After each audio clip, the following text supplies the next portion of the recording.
Debate വിത്ത് സ്മൃതി Paruthikad. Facebook യുദ്ധം മാധ്യമങ്ങൾക്ക് മുന്നിലെ വാർത്താ സമ്മേളനങ്ങളായി എത്തിയിരിക്കുന്നു. ഒന്നാം പിണറായി സർക്കാരിൽ നിന്നും ബന്ധു നിയമനത്തിലെ ലോകായുക്ത ഉത്തരവിനെ തുടർന്ന് മന്ത്രിസ്ഥാനം രാജിവെച്ച കെ.ടി. ജലീൽ ധാർമ്മികത ഉയർത്തിപ്പിടിച്ചാണ് പി.കെ. ഫിറോസിനെതിരെ തിരിഞ്ഞിരിക്കുന്നത്. ജലീലിന്റെ ബന്ധു നിയമന ആരോപണം ഉന്നയിച്ച് രാജിയിലേക്ക് നയിച്ച പി.കെ. ഫിറോസിനെതിരെയാണ് അദ്ദേഹത്തിന്റെ ആരോപണങ്ങൾ. ഒരു മുഴുവൻ സമയ രാഷ്ട്രീയക്കാരന് ബിസിനസ് പാടുണ്ടോ എന്നും അഥവാ ഉണ്ടെങ്കിൽ സ്ഥാപനത്തിന്റെ മുഴുവൻ വിവരങ്ങളും പുറത്തു പറയണം എന്നതുമാണ് ജലീലിന്റെ വാദം. തെളിവുകൾ ശേഖരിക്കാൻ പി.കെ. ഫിറോസിന്റെ റെസ്റ്റോറന്റുകളിൽ പോയി ഭക്ഷണം കഴിച്ച് ജീവനക്കാർക്കൊപ്പം പടമെടുത്ത് തെളിവായി മുന്നിൽ വെച്ചു. ഇതെന്ത് തെളിവെന്നാണ് പി.കെ. ഫിറോസിന്റെ ചോദ്യം. മുഴുവൻ രാഷ്ട്രീയക്കാരെയും ക്ഷണിച്ചുദ്ഘാടനം ചെയ്ത സ്ഥാപനത്തിന്റെ കാര്യത്തിൽ എന്ത് രഹസ്യം എന്നതാണ് ഫിറോസിന്റെ ചോദ്യം. അമേരിക്കയിലും UK-യിലുമൊക്കെ ബിസിനസ് വീസകളുണ്ടെന്നും ഫിറോസ് പറയുന്നു. മലയാളം സർവകലാശാല ഭൂമി ഏറ്റെടുക്കലിൽ അഴിമതിയെന്നും ജലീലിന് അതിൽ പങ്കുണ്ട് എന്നുമാണ് മറു ആരോപണം. ആരോപണ പ്രത്യാരോപണങ്ങൾ കൊഴുക്കുമ്പോൾ CPI-ഉം ലീഗും എടുക്കുന്ന നിലപാടെന്താണ്? ഡേർട്ടി ബിസിനസ്സോ എന്നതാണ് ചോദ്യം.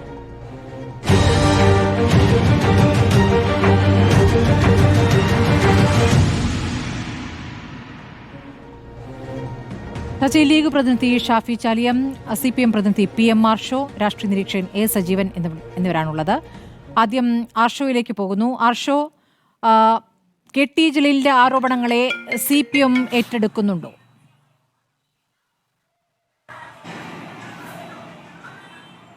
വളരെ ഗൗരവ സ്വഭാവത്തിലുള്ള ആരോപണങ്ങളാണ് കഴിഞ്ഞ കുറച്ചധികം ദിവസങ്ങളായി ശ്രീ കെ.ടി. ജലീൽ മാധ്യമങ്ങൾ വഴിയും സാമൂഹ്യ മാധ്യമങ്ങൾ വഴിയും പൊതുസമൂഹത്തിൻ്റെ മുൻപിലേക്ക് എത്തിച്ചുകൊണ്ടിരിക്കുന്നത്. അതുമായി ബന്ധപ്പെട്ട് ഗൗരവ സ്വഭാവത്തിലുള്ള ചർച്ച തന്നെ പൊതുസമൂഹത്തിൽ നടന്നുകൊണ്ടിരിക്കുന്നുണ്ട് എന്നുള്ളതിൻ്റെ തുടർച്ചയിലാണല്ലോ ഇന്നിപ്പോൾ ഈ പ്രൈം ടൈമിൽ റിപ്പോർട്ടർ ചാനൽ ഈ വിഷയം നിങ്ങളുടെ ചർച്ചയ്ക്ക് എടുക്കുന്നതിന് വേണ്ടി തന്നെ കാരണമായിട്ടുള്ളത്. വളരെ ഗൗരവ സ്വഭാവത്തിൽ ഇപ്പോൾ പി.കെ. ഫിറോസ് എന്ന് പറയുന്ന പൊതുപ്രവർത്തകനുമായി ബന്ധപ്പെട്ട് ഇതാദ്യമായി അല്ല സാമ്പത്തിക വിഷയവുമായി ബന്ധപ്പെട്ട ആരോപണങ്ങൾ പൊതുമധ്യത്തിലേക്ക് എത്തുന്നത്. ഇതിനു മുൻപ് അദ്ദേഹം ഭാരവാഹിയായിരിക്കുന്ന ഘട്ടത്തിൽ തന്നെ യൂത്ത് ലീഗിൻ്റെ സംഘടനാടിസ്ഥാനത്തിൽ സമാഹരിച്ച വിവിധ സാമ്പത്തിക സമാഹരണങ്ങളുമായി ബന്ധപ്പെട്ട് അത് വകമാറ്റി ചെലവഴിച്ചതുമായി ബന്ധപ്പെട്ട് അതിൽ നിന്ന് അപഹരിച്ചതുമായി ബന്ധപ്പെട്ടൊക്കെ നിരവധി ആരോപണങ്ങൾ പൊതുസമൂഹത്തിന് മുൻപിലുണ്ട്. ആരോപണങ്ങളിൽ പലതും ബഹുമാനപ്പെട്ട കോടതികളുടെ മുൻപിൽ നിൽക്കുന്നുണ്ട്. ഇപ്പോൾ കത്വ ഫണ്ട് തിരിമറി ഉൾപ്പെടെയുള്ള വിഷയങ്ങൾ നിലവിൽ കുന്നമംഗലം കോടതിയുടെ പരിഗണനയിൽ നിൽക്കുന്ന വിഷയമാണ്. അപ്പോൾ ആ നിലയിലുള്ള തുടർച്ചയായി സാമ്പത്തിക ആരോപണങ്ങൾ വന്നുകൊണ്ടിരിക്കുന്ന ഒരു വ്യക്തി, അദ്ദേഹവുമായി ബന്ധപ്പെട്ട് ഇപ്പോൾ പുറത്തേക്ക് വന്നിട്ടുള്ള വിവരങ്ങൾ നമ്മുടെയൊക്കെ മുൻപിലുണ്ടല്ലോ. എത്ര ഗൗരവ സ്വഭാവത്തിലുള്ളതാണ്. ഇപ്പോൾ പൊതുപ്രവർത്തകർക്ക് ബിസിനസ് ചെയ്യാൻ വേണ്ടി പാടൂ എന്ന ചോദ്യത്തിന് ബിസിനസ് ചെയ്യുന്ന പൊതുപ്രവർത്തകരായിട്ടുള്ള ആളുകളൊക്കെ ഒരുപാട് പൊതുസമൂഹത്തിനകത്ത് ഉണ്ടാകും. വിവിധ തൊഴിലുകളിൽ ഏർപ്പെട്ടുകൊണ്ടിരിക്കുന്ന പൊതുപ്രവർത്തകരുണ്ടാകും. പക്ഷേ ആ നിലയിലല്ലല്ലോ ഇപ്പോൾ ഫിറോസുമായി ബന്ധപ്പെട്ട് പുറത്തേക്ക് വന്നുകൊണ്ടിരിക്കുന്ന വസ്തുതകൾ. ഇദ്ദേഹം തന്നെ ഈ കഴിഞ്ഞ നാളുകളിൽ അല്ലെങ്കിൽ കഴിഞ്ഞ 2021 നിയമസഭാ തെരഞ്ഞെടുപ്പുമായി ബന്ധപ്പെട്ട് അദ്ദേഹം സമർപ്പിച്ചിട്ടുള്ള അദ്ദേഹത്തിൻ്റെ ആസ്തി വിവരങ്ങളുമായി ബന്ധപ്പെട്ടിട്ടുള്ള മുഴുവൻ ഡോക്യുമെൻറ്റുകളും തെരഞ്ഞെടുപ്പ് അഫിഡവിറ്റ് ഉൾപ്പെടെയുള്ളവ നമ്മുടെ മുൻപിലുണ്ട്. അവിടെ നിന്നും വർഷങ്ങൾക്ക് ഇപ്പുറത്തേക്ക് ഏത് നിലയിലാണ് അദ്ദേഹത്തിൻ്റെ സാമ്പത്തിക വളർച്ച ഉണ്ടായിട്ടുള്ളത് എന്നതുമായി ബന്ധപ്പെട്ട്, അല്ലെങ്കിൽ ഇപ്പോൾ അദ്ദേഹത്തിന് വിവിധ രാജ്യങ്ങൾക്കകത്ത് ബിസിനസ്സുകളുണ്ട്, ബിസിനസ് പാർട്ട്ണർഷിപ്പുകളുണ്ട് എന്നുൾപ്പെടെ അദ്ദേഹം ഇന്ന് മാധ്യമ സ്ഥാപനങ്ങളുടെ മുൻപിൽ, ഇന്ന് മാധ്യമപ്രവർത്തകരുടെ മുൻപിൽ വിശദീകരിക്കാൻ പ്രയാസപ്പെടുന്നത് കണ്ടു. അങ്ങനെ ബിസിനസ് സംരംഭങ്ങൾ ഉണ്ടെങ്കിൽ അതിലേക്ക് ഇൻവെസ്റ്റ് ചെയ്യുന്നതിന് വേണ്ടി അദ്ദേഹത്തിന് ലഭിച്ചിട്ടുള്ള പണം എവിടെ നിന്ന് എന്നുള്ളത് ഉൾപ്പെടെ പൊതുസമൂഹത്തിന് മുൻപിൽ വ്യക്തമാക്കുന്നതിന് വേണ്ടി അദ്ദേഹം തയ്യാറാകേണ്ടതായിട്ടുണ്ട്. അതിന് തയ്യാറാകുന്നില്ല. ഏറ്റവും ഒടുവിൽ ജലീൽ സൂചിപ്പിച്ച് അദ്ദേഹം ഇന്ന് പറയുന്നു, ഞാനവിടെ ഈ പറഞ്ഞ പോലെ ദുബായി വീസ് ചെയ്തിട്ടുള്ള സ്ഥാപനത്തിലെ പാർട്ട്ണറൊന്നുമല്ല, ഞാനതിൻ്റെ ഡയറക്ടറൊന്നുമല്ല, ഞാൻ അവിടുത്തെ ഒരു എന്താ പറയുക പാർട്ട് ടൈം ജോലിക്കാരൻ മാത്രമാണ് എന്നാണ് അദ്ദേഹം ഇന്ന് മാധ്യമങ്ങളുടെ മുൻപിലേക്ക് പറഞ്ഞത്.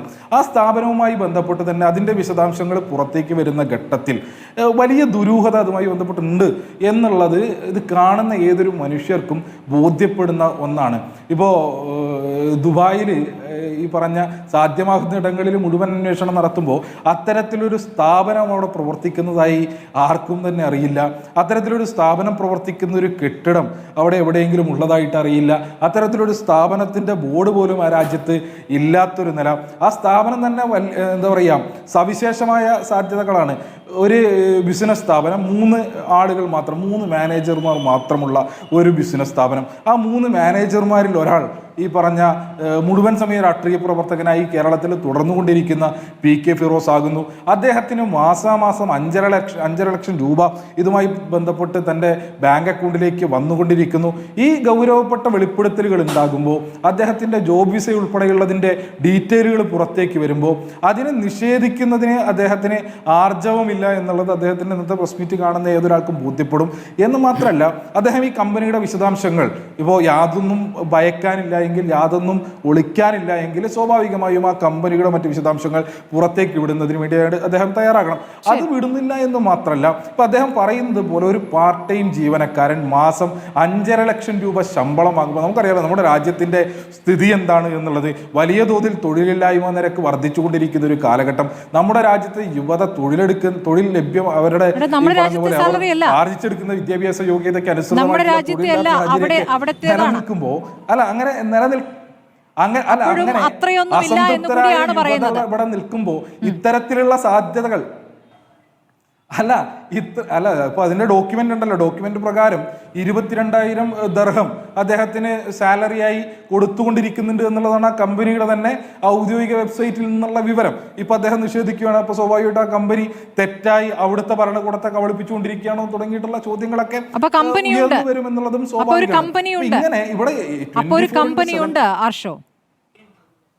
അങ്ങനെ ഒരു പേപ്പർ കമ്പനി ഉണ്ട്, കമ്പനിയുടെ വെബ്സൈറ്റ് ഉണ്ട് എന്നുള്ളതിൻ്റെ അപ്പുറത്തേക്ക് ആ കമ്പനിയുടെ പ്രവർത്തനങ്ങളുമായി ബന്ധപ്പെട്ടോ, ആ കമ്പനി പ്രവർത്തിച്ചുകൊണ്ടിരിക്കുന്ന കെട്ടിടവുമായി ബന്ധപ്പെട്ടോ, ആ കമ്പനിക്കകത്ത് 3 മാനേജർമാരല്ലാതെ 4മതൊരു സ്റ്റാഫുമായി ബന്ധപ്പെട്ടോ, ഒരു അറ്റൻഡറുമായി ബന്ധപ്പെട്ടോ, അല്ലെങ്കിൽ വെറുതെ ഒരു സെക്യൂരിറ്റി ജീവനക്കാരനുമായി ബന്ധപ്പെട്ടോ അടക്കമുള്ള ഒരു വിവരവും ലഭ്യമല്ല.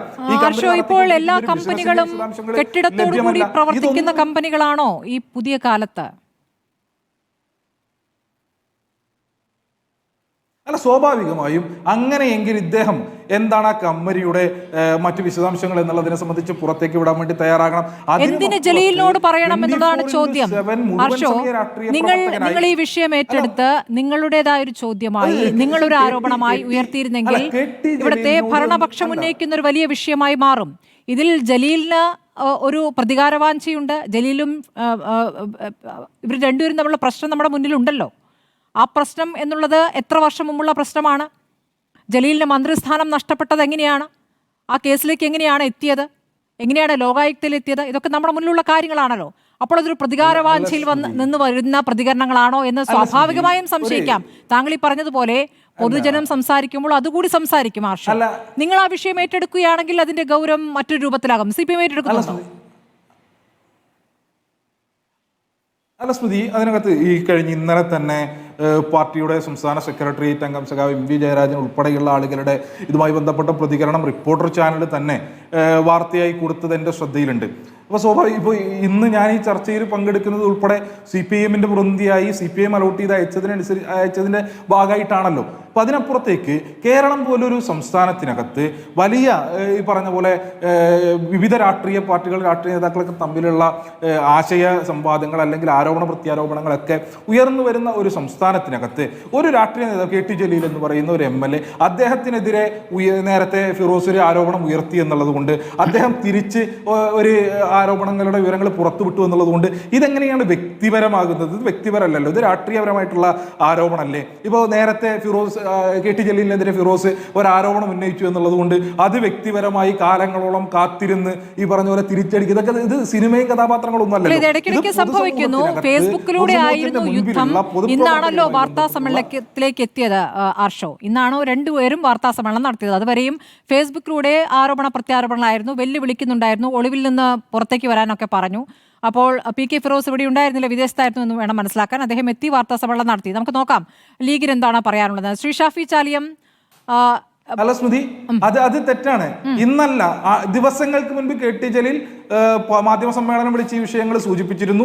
റിപ്പോർട്ടർ ഉൾപ്പെടെ ലൈവായി കവർ ചെയ്തിരുന്നു. ഇന്നല്ല KT ജലീൽ ഇതുമായി ബന്ധപ്പെട്ട് ആദ്യമായിട്ട് സമ്മേളനം വിളിക്കുന്നത്. ശരി, ഷാഫി ചാലിയം, ഇതിപ്പോൾ ജലീൽ ഉന്നയിച്ച ആരോപണങ്ങൾ കുറെ കാര്യങ്ങളെങ്കിലും വിശദമായി PK ഫിറോസ് മറുപടി നൽകുന്നുണ്ട്. പ്രത്യേകിച്ച് ഈ റെസ്റ്റോറൻറ്റ് ചെയിൻ്റെ കാര്യം, അത് കൊപ്പത്തെ റെസ്റ്റോറൻറ്റ്, അവിടെ പോയി ഭക്ഷണം കഴിച്ച് അവിടുത്തെ ജീവനക്കാർക്കൊപ്പം പടമൊക്കെ എടുത്തിട്ടാണ് ഒരു തെളിവെന്ന രീതിയിൽ ജലീൽ അത് ഫേസ്ബുക്കിലൂടെ പുറത്തുവിടുന്നത്. പക്ഷേ അതിലൊരു രഹസ്യവുമില്ല. ആ റെസ്റ്റോറൻറ്റ് ഉദ്ഘാടനത്തിന് CPM-ലെ നേതാക്കളെ അടക്കം ക്ഷണിച്ചിരുന്നു എന്നുള്ള കാര്യമൊക്കെ ഇന്ന് PK ഫിറോസ് വിശദമായി തന്നെ വാർത്താസമ്മേളനത്തിൽ പറയുന്നുണ്ട്. പക്ഷേ ദുബൈയിലേക്ക് എത്തുമ്പോൾ ദുബൈയിലെ ബിസിനസ്സാണോ അവിടെ ജീവനക്കാരനാണോ എന്ന കാര്യത്തിൽ വ്യക്തത വരുത്താൻ അദ്ദേഹം എന്തുകൊണ്ടാണ് തയ്യാറാകാത്തത്? ജലീൽ അറിയേണ്ടതില്ല എന്നാണ് എങ്കിൽ അത് ആ രൂപത്തിൽ പറയാം. അങ്ങനെയല്ല, ഇതിപ്പോൾ പൊതുസമക്ഷം എത്തിയിരിക്കുന്ന ഒരു ആരോപണമായി വരുമ്പോൾ അതിലൊരു ക്ലാരിറ്റി നൽകേണ്ടത് PK ഫിറോസിന്റെ ഉത്തരവാദിത്തമല്ലേ ഷാഫി?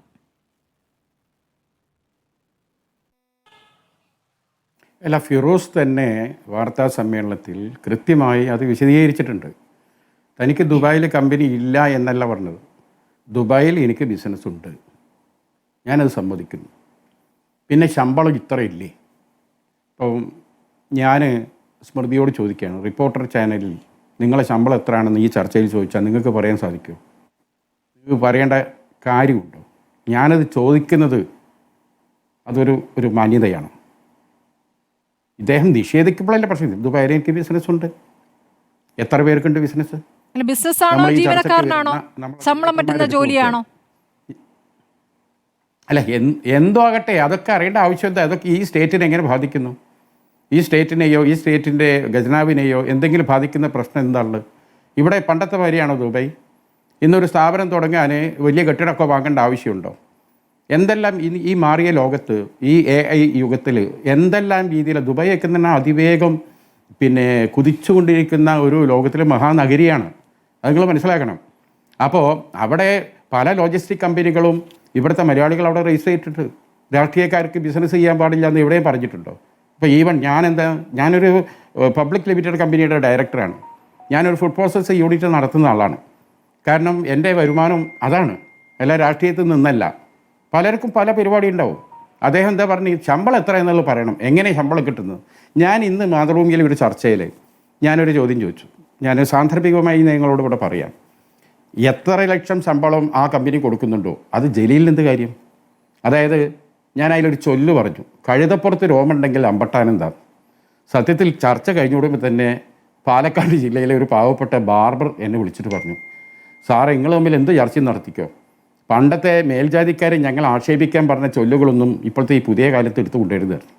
സത്യം പറയുമ്പോൾ ചർച്ച പങ്കെടുക്കുന്ന ആർഷോ, സ്മൃതി, സജീവേട്ടൻ എല്ലാവരോടും പറയാം, നമ്മൾ ഈ ചർച്ചനെ കൊഴിപ്പിക്കാനോ അല്ലെങ്കിൽ കൂടുതൽ വിസ്തരിക്കാനൊക്കെ ആയിട്ട് ഈ പഴയ ചൊല്ലുകളൊന്നും ഇന്നത്തെ കാലത്ത് അത് വലിയ അപകടം ഉണ്ടാക്കും. പുതിയ തലമുറയിൽ അത് പല വേദന ഉണ്ടാക്കും. അപ്പോൾ തീർച്ചയായിട്ടും അത് ഇതിനെ കോമ്പൻസേറ്റ് ചെയ്തുകൊണ്ട് ആ ചർച്ചയിൽ അങ്ങനെ ഒരു പ്രയോഗം എൻ്റെ ഭാഗത്ത് വന്നത് ആരെങ്കിലും വേദനിച്ചിട്ടുണ്ടെങ്കിൽ എല്ലാവരോടും ഞാൻ മാപ്പ് പറയാം.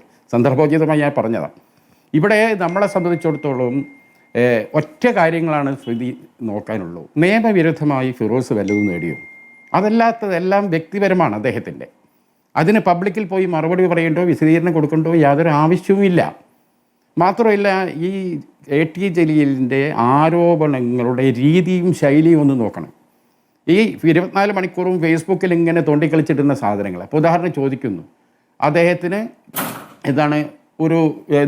റിവേഴ്സ് ഒരു പ്രയോഗമാണ് ഉണ്ടോ? ഒരു ക്വസ്റ്റ്യൻ മാർക്ക്. റിവേഴ്സ് ഹവാല. അതെ അല്ലേ, റിവേഴ്സ് ഹവാൽ. അതെ, റിവേഴ്സ് ഹവാല ഉണ്ടോ എന്ന് ക്വസ്റ്റ്യനാണ്. ഇതെന്തിനാ ഈ ക്വസ്റ്റ്യൻ ഇടുന്നത്? ഇപ്പം ഞാൻ സ്മൃതിയോട് ചോദിക്കുകയാണ്, നിങ്ങൾ മയക്കുമരുന്ന് ഉപയോഗിക്കാറുണ്ടോ എന്ന് ചോദിച്ചാൽ ഒരു ഡിഫർമേഷൻ കേസിന് പോകാൻ കഴിയില്ല. കാരണം ഞാൻ നിങ്ങൾ മയക്കുമരുന്ന് ഉപയോഗിക്കുന്ന ആളാണെന്ന് പറഞ്ഞിട്ടില്ലല്ലോ, ഉപയോഗിക്കാറുണ്ടോ എന്ന് ചോദിച്ചിട്ടല്ലേ ഉള്ളൂ എന്ന് പറയും. അതേമാതിരി റിവേഴ്സ് ഹവാല ഉണ്ട് എന്ന് ആരോപിക്കുന്നില്ല. എന്താ ആരോപിക്കാത്തത്? ആരോപിക്കുക ധൈര്യം ഉണ്ടെങ്കിൽ. ആൺകുട്ടിയാണെങ്കിൽ ഈ റിവേഴ്സ് ഹവാല ഇദ്ദേഹത്തിനുണ്ട് എന്ന് പറയാൻ ജലീൽ തയ്യാറുണ്ടോ? എങ്കിൽ നിയമപരമായി അദ്ദേഹം സമാധാനം പറയേണ്ടി വരും.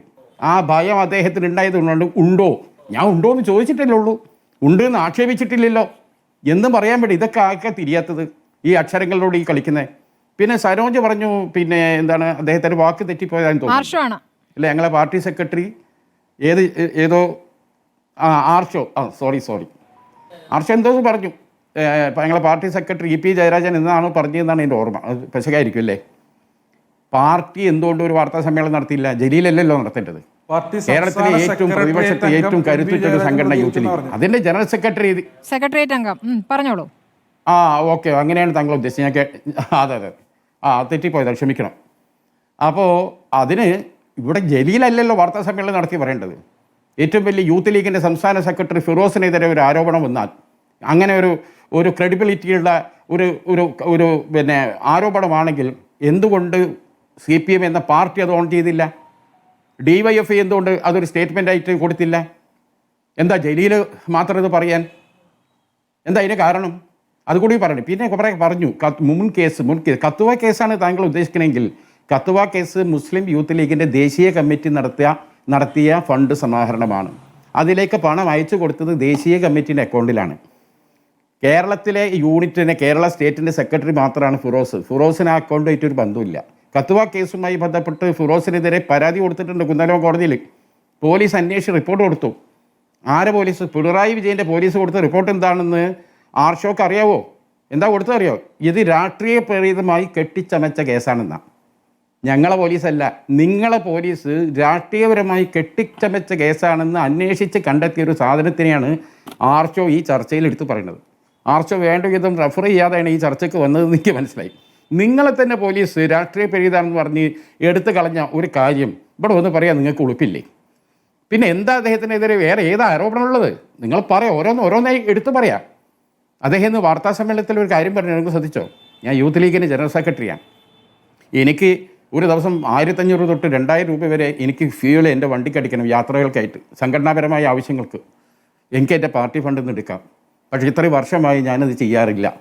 നിങ്ങളൊന്ന് ആലോചിച്ച് നോക്കും. പണം ഇഷ്ടം പോലെ എഴുതിയെടുക്കാനുള്ള അവസരങ്ങളൊക്കെ ഉണ്ടായിട്ട് പോലും വളരെ ആ കാര്യത്തിൽ സൂക്ഷ്മത പാലിച്ച് മുന്നോട്ട് പോകുന്ന ആളാണ്. ഈ നാട്ടിൽ ഒരു ഗ്രില്ലി ചിക്കൻ കട അദ്ദേഹം നടത്തി, അത് ബിനാമി എന്നവർ. ഇദ്ദേഹം ബിനാമിയാണെങ്കിൽ ഇദ്ദേഹം അതിൻ്റെ ഉദ്ഘാടനത്തിന് CPM അടക്കമുള്ള രാഷ്ട്രീയ പാർട്ടികളെ വിളിക്കുമോ? അല്ലേ? ഇതിലൊരു യുക്തി ഉണ്ടല്ലോ. ഇങ്ങോട്ട് അത് ചായപ്പേടി പോയി ഇരിക്കുക, ഇങ്ങോട്ട് സെൽഫി എടുക്കുക, തെളിവ് ഇതാ. എന്ത് തെളിവ്? ഇതിനെക്കാട്ടി നല്ല ശങ്കരാടിൻ്റെ പിന്നെ തെളിവുണ്ടല്ലോ, അതാണ്.